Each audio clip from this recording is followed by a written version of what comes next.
साहेब साहेब आव इथं कह्याचा देश धर्म आणि जातपात साहेब अहो इथं कह्याचा देश धर्म आणि जातपात इथं मरणाशी आट्यापाट्या खेळत पाणी गवशीत फिरणं आणि पाण्या वाचून मरणं हीच इथली रीतभात साहेब अहो इथं कह्याचा देश धर्म आणि जातपात हा डोंगर त्याच्या पाठीमागे डोंगर त्याचे ह्यांगही डोंगर इथून तिथून डोंगरच डोंगर आणि त्यांच्या सावलीत इसावलेल्या या उघड्या बोडक्या खोल खोल दऱ्या हे खाच खळगे हे उचवटे आणि हे सगळे दगड गोटे हाच आमचा देश हाच आमचा देश दुसऱ्या कंच्या देशाची गोट करता साहेब हाच आमचा देश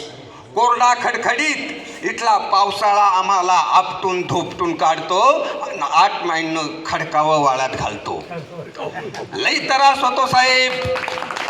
लई त्रास घशाला कोरड पडते अंगाची लाही लाही होते जीव घाबरा घुबरा होतो तेव्हा इथला एखादा माणूस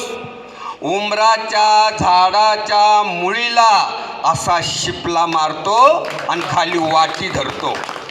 घटका भरानं ते उमराचं झाड वाटी भरून पाणी देतं आणि तेच आमचं देव होऊन जातं साहेब तेच आमचं देव होऊन जातं कारण इथं पाणी देईल तो देव होईल अशी गोष्ट आहे अजून एक गोष्ट सांगतो साहेब ह्या इथं डोंगराच्या त्या अंगा सर्व तिरीत टाक्यात म्हणून एक गाव आहे तिथं मरणाच्या दारात घुटमळणाऱ्या आणि पाण्यासाठी तडफडणाऱ्या जटायूसाठी प्रभू रामचंद्रानं भुईत बाण मारून पाण्याच्या चिळकंडा काढल्या जटायूला लई बरं वाटलं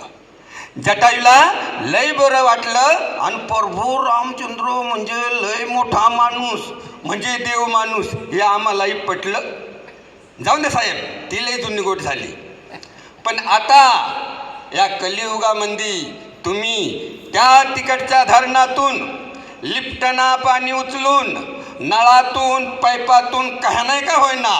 या डोंगराच्या मध्यापर्यंत आणून सोडलं आणि एखाद्या कपारीतून भका भका बाहेर काढलं तर तुम्ही रामापेक्षाही मोठं होऊन जाल मोठं होऊन जाल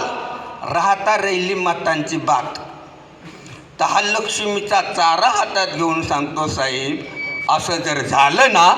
म्हणजे ते पाणी जर ह्या डोंगरापर्यंत आलं ना तर इथली उघडी वागडी पोरं सोरं येड्या धड्या बाया बापड्या डोईवर हात ठेवून आभाळ निहाळणारी म्हातारी कोतारी माणसं इतकंच नाही तर या डोंगराच्या अंगा खांद्यावर खेळणारी मुकी जनावरं आणि रानपाखरं या सगळ्यांची लाख लाख मतं तुम्हालाच मिळतील साहेब या सगळ्यांची लाख लाख मतं तुम्हालाच मिळतील थांबूया पुन्हा भेट